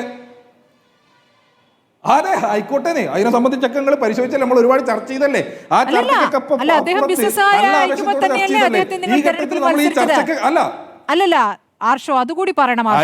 കാരണം ബിസിനസ്സിനിടയ്ക്ക് പ്രചാരണത്തിന് പോലും സമയമില്ലാതെ അദ്ദേഹം അവസാന ദിവസം വന്ന് പ്രചാരണത്തിൽ സ്മൃതിയെ സ്മൃതി PV അൻവറിന്റെ വക്കാലത്ത് എടുക്കാൻ വേണ്ടിയിട്ടല്ലേ ഞാൻ ഇവിടെ വന്നിരിക്കുന്നത്. അത് വിട്. അങ്ങനെ PK ഫിറോസിനെ വെളുപ്പിക്കാൻ വേണ്ടി ഞാൻ വെളുപ്പിക്കല്ല. ഇത്രയും നേരം ചർച്ചയിൽ അങ്ങയോട് ഇത്രയും നേരം ചർച്ചയിൽ എന്ത് വെളുപ്പിക്കലാണ് ഉണ്ടായിട്ടുള്ളത്? ഞാൻ നിങ്ങളുടെ ഇടയിൽ തന്നെ ഉണ്ടായിരുന്ന ഒരു ബിസിനസ്സുകാരനെ പറ്റി ചോദിക്കുമ്പോൾ എന്തിനാണ് ഹർഷോ അങ്ങനെ മറുപടി പറയുന്നത്? ഹർഷോ ഇപ്പോൾ നിങ്ങളുടെ ഭാഗമല്ല, പക്ഷെ നിങ്ങളുടെ ഭാഗമായിരുന്ന ബിസിനസ്സുകാരനായിരിക്കുമ്പോഴാണ്. അപ്പോൾ ഈ സമയത്തെ കുറിച്ച് നിങ്ങൾക്ക് സംശയം ഉണ്ടായിരുന്നില്ലല്ലോ. വഴി അല്ല, ആയിക്കോട്ടെ. അല്ല, അയാൾ ഏതോ കാലത്ത് ബിസിനസ് തുടങ്ങി, അയാൾ ബിസിനസ്സുകാരനായിരുന്നല്ലോ. ബിസിനസ്സുകാരനായിരിക്കെ തന്നെയല്ലേ അദ്ദേഹം തെരഞ്ഞെടുപ്പ് രംഗത്തേക്ക് വരുന്നത്. ഇനി PK ഫിറോസിന്റെ സ്ഥിതി ഇതായിരുന്നു, അത് വ്യക്താക്കിയാൽ മതി. PK ഫിറോസ് ഈ പറഞ്ഞ പോലെ തലമുറകളായി ബിസിനസ് ചെയ്തുകൊണ്ടിരുന്ന ഒരാളാണോ? ആ ബിസിനസിന്റെ തലമുറകളായി ചെയ്യുന്നവർക്കേ ചെയ്യാൻ പാടുള്ളൂ എന്നുണ്ടോ? അങ്ങനെയുണ്ടോ? അതെന്തൊരു ലോജിക്കാണ്? ഇല്ല, ഒരു ലോജിക്കില്ല സ്മൃതി. ഞാൻ ചോദിച്ചാൽ അതിന് മുമ്പ് എന്റെ ചോദ്യം എന്തായിരുന്നു? 2021 തെരഞ്ഞെടുപ്പ്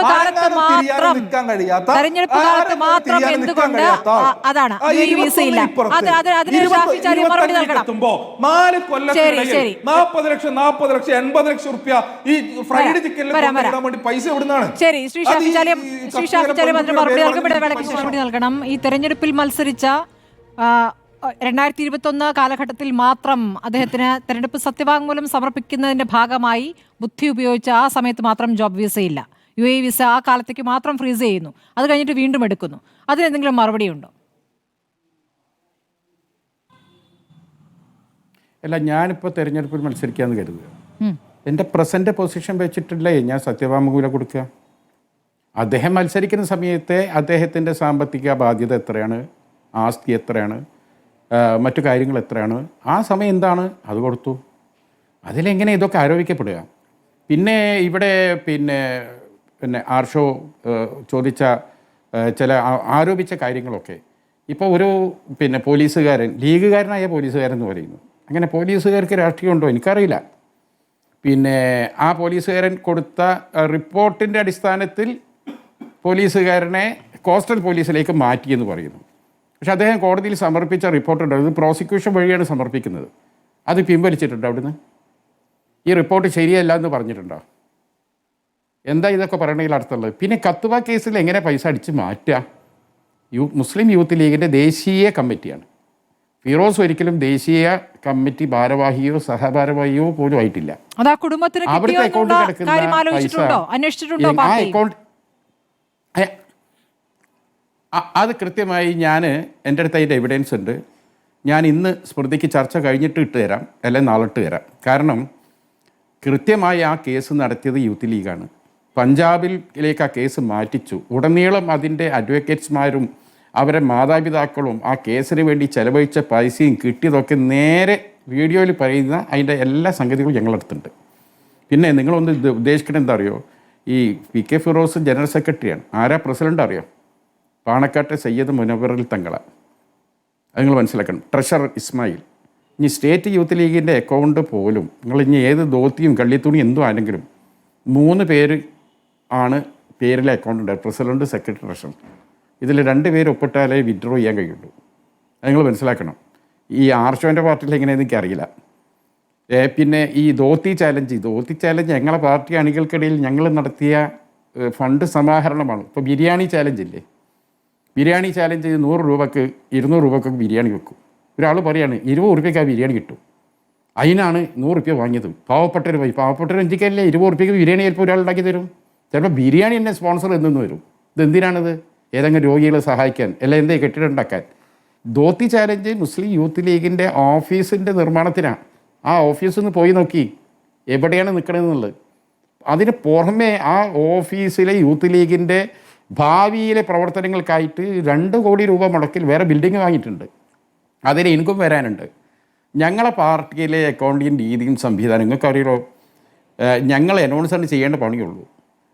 എത്രയാണ് ഫണ്ട് വരുന്നത്? ഇപ്പോൾ വയനാടിൻ്റെ കൈയാകട്ടെ, മറ്റുള്ള കൈകട്ടെ, എന്തെല്ലാം ഇപ്പോൾ തുടർച്ചയായി നമുക്കെതിരെ പറഞ്ഞു വന്നു. ഇനിയിപ്പോൾ വയനാട് ഫണ്ടിൽ നിന്ന് ഫിറോസ് കട്ടുന്ന അതും അറിയോ? എനിക്കറിയില്ല. തോട്ടഭൂമിയാണ്, ബിൽഡിംഗ് ഉണ്ടാക്കാൻ പറ്റില്ല എന്ന് പറഞ്ഞു.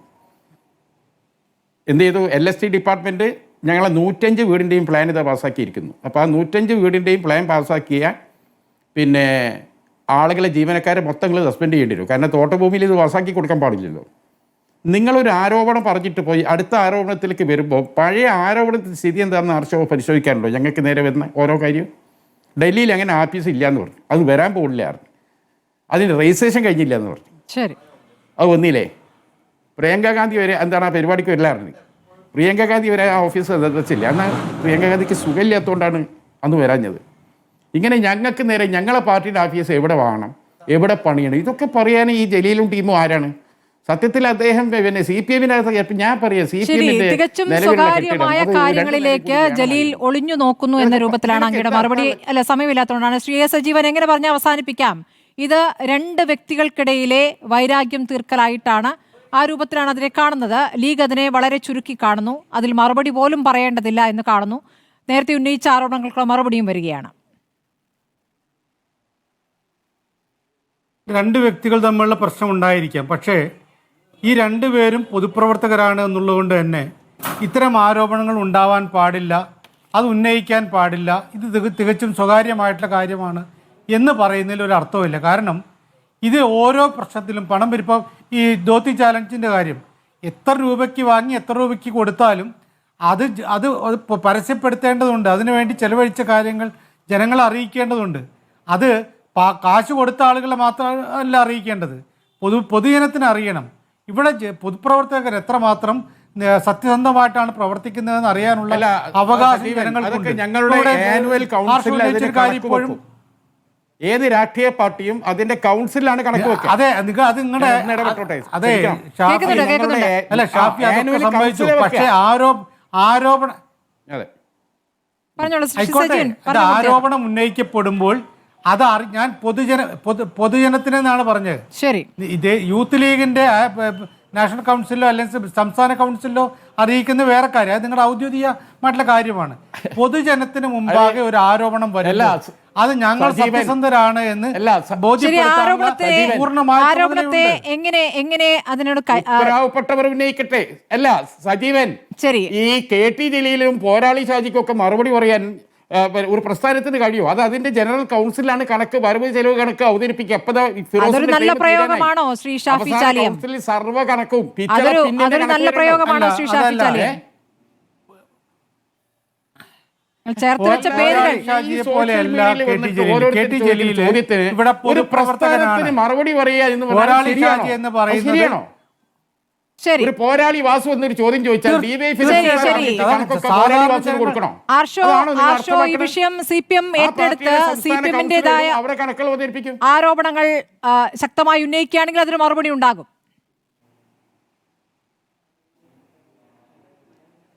ഇതിനകത്ത് പൊതുസമൂഹത്തിന് മുൻപിൽ വളരെ ഗൗരവത്തിലുള്ള ആരോപണങ്ങൾ തന്നെയാണ് ഉയർന്നിട്ടുള്ളത്. ഇപ്പോൾ ലീഗിനെ സംബന്ധിച്ച് ലീഗ് ഈ പെരുങ്കള്ളന്മാർക്ക് കുടപിടിക്കുന്ന പണി അവർ തുടർന്നുകൊണ്ടിരിക്കും എന്നുള്ളത് തന്നെയാണല്ലോ ഇപ്പൊ നിലവില് ശ്രീ ഷാഫി ചാലിയം ആവർത്തിച്ച് പറഞ്ഞുകൊണ്ടിരിക്കുന്നതിൽ നമുക്ക് നോക്കാം. PK ഫിറോസ് ഇവിടെ അവസാനിപ്പിക്കുമോ അതോ PK ഫിറോസ് നേരത്തെ പറഞ്ഞ 2-3 ദിവസത്തിനുള്ളിലെ തെളിവ് അത് കൊണ്ടുവരുമോ? അതിനുള്ള വെപ്രാളമാണോ ജലീലിന്റേത്, അതോ ജലീലിന്റേതാണോ കൃത്യമായ ആരോപണം അറിയാൻ കാത്തിരിക്കാം. നമ്മുടെ സമയം അവസാനിച്ചുകൊണ്ടാണ്. വളരെ നന്ദി ശ്രീ ഷാഫി ചാലിയം, PM ആർഷോ, എ സജീവൻ ചർച്ചയിൽ പങ്കെടുത്തതിന്.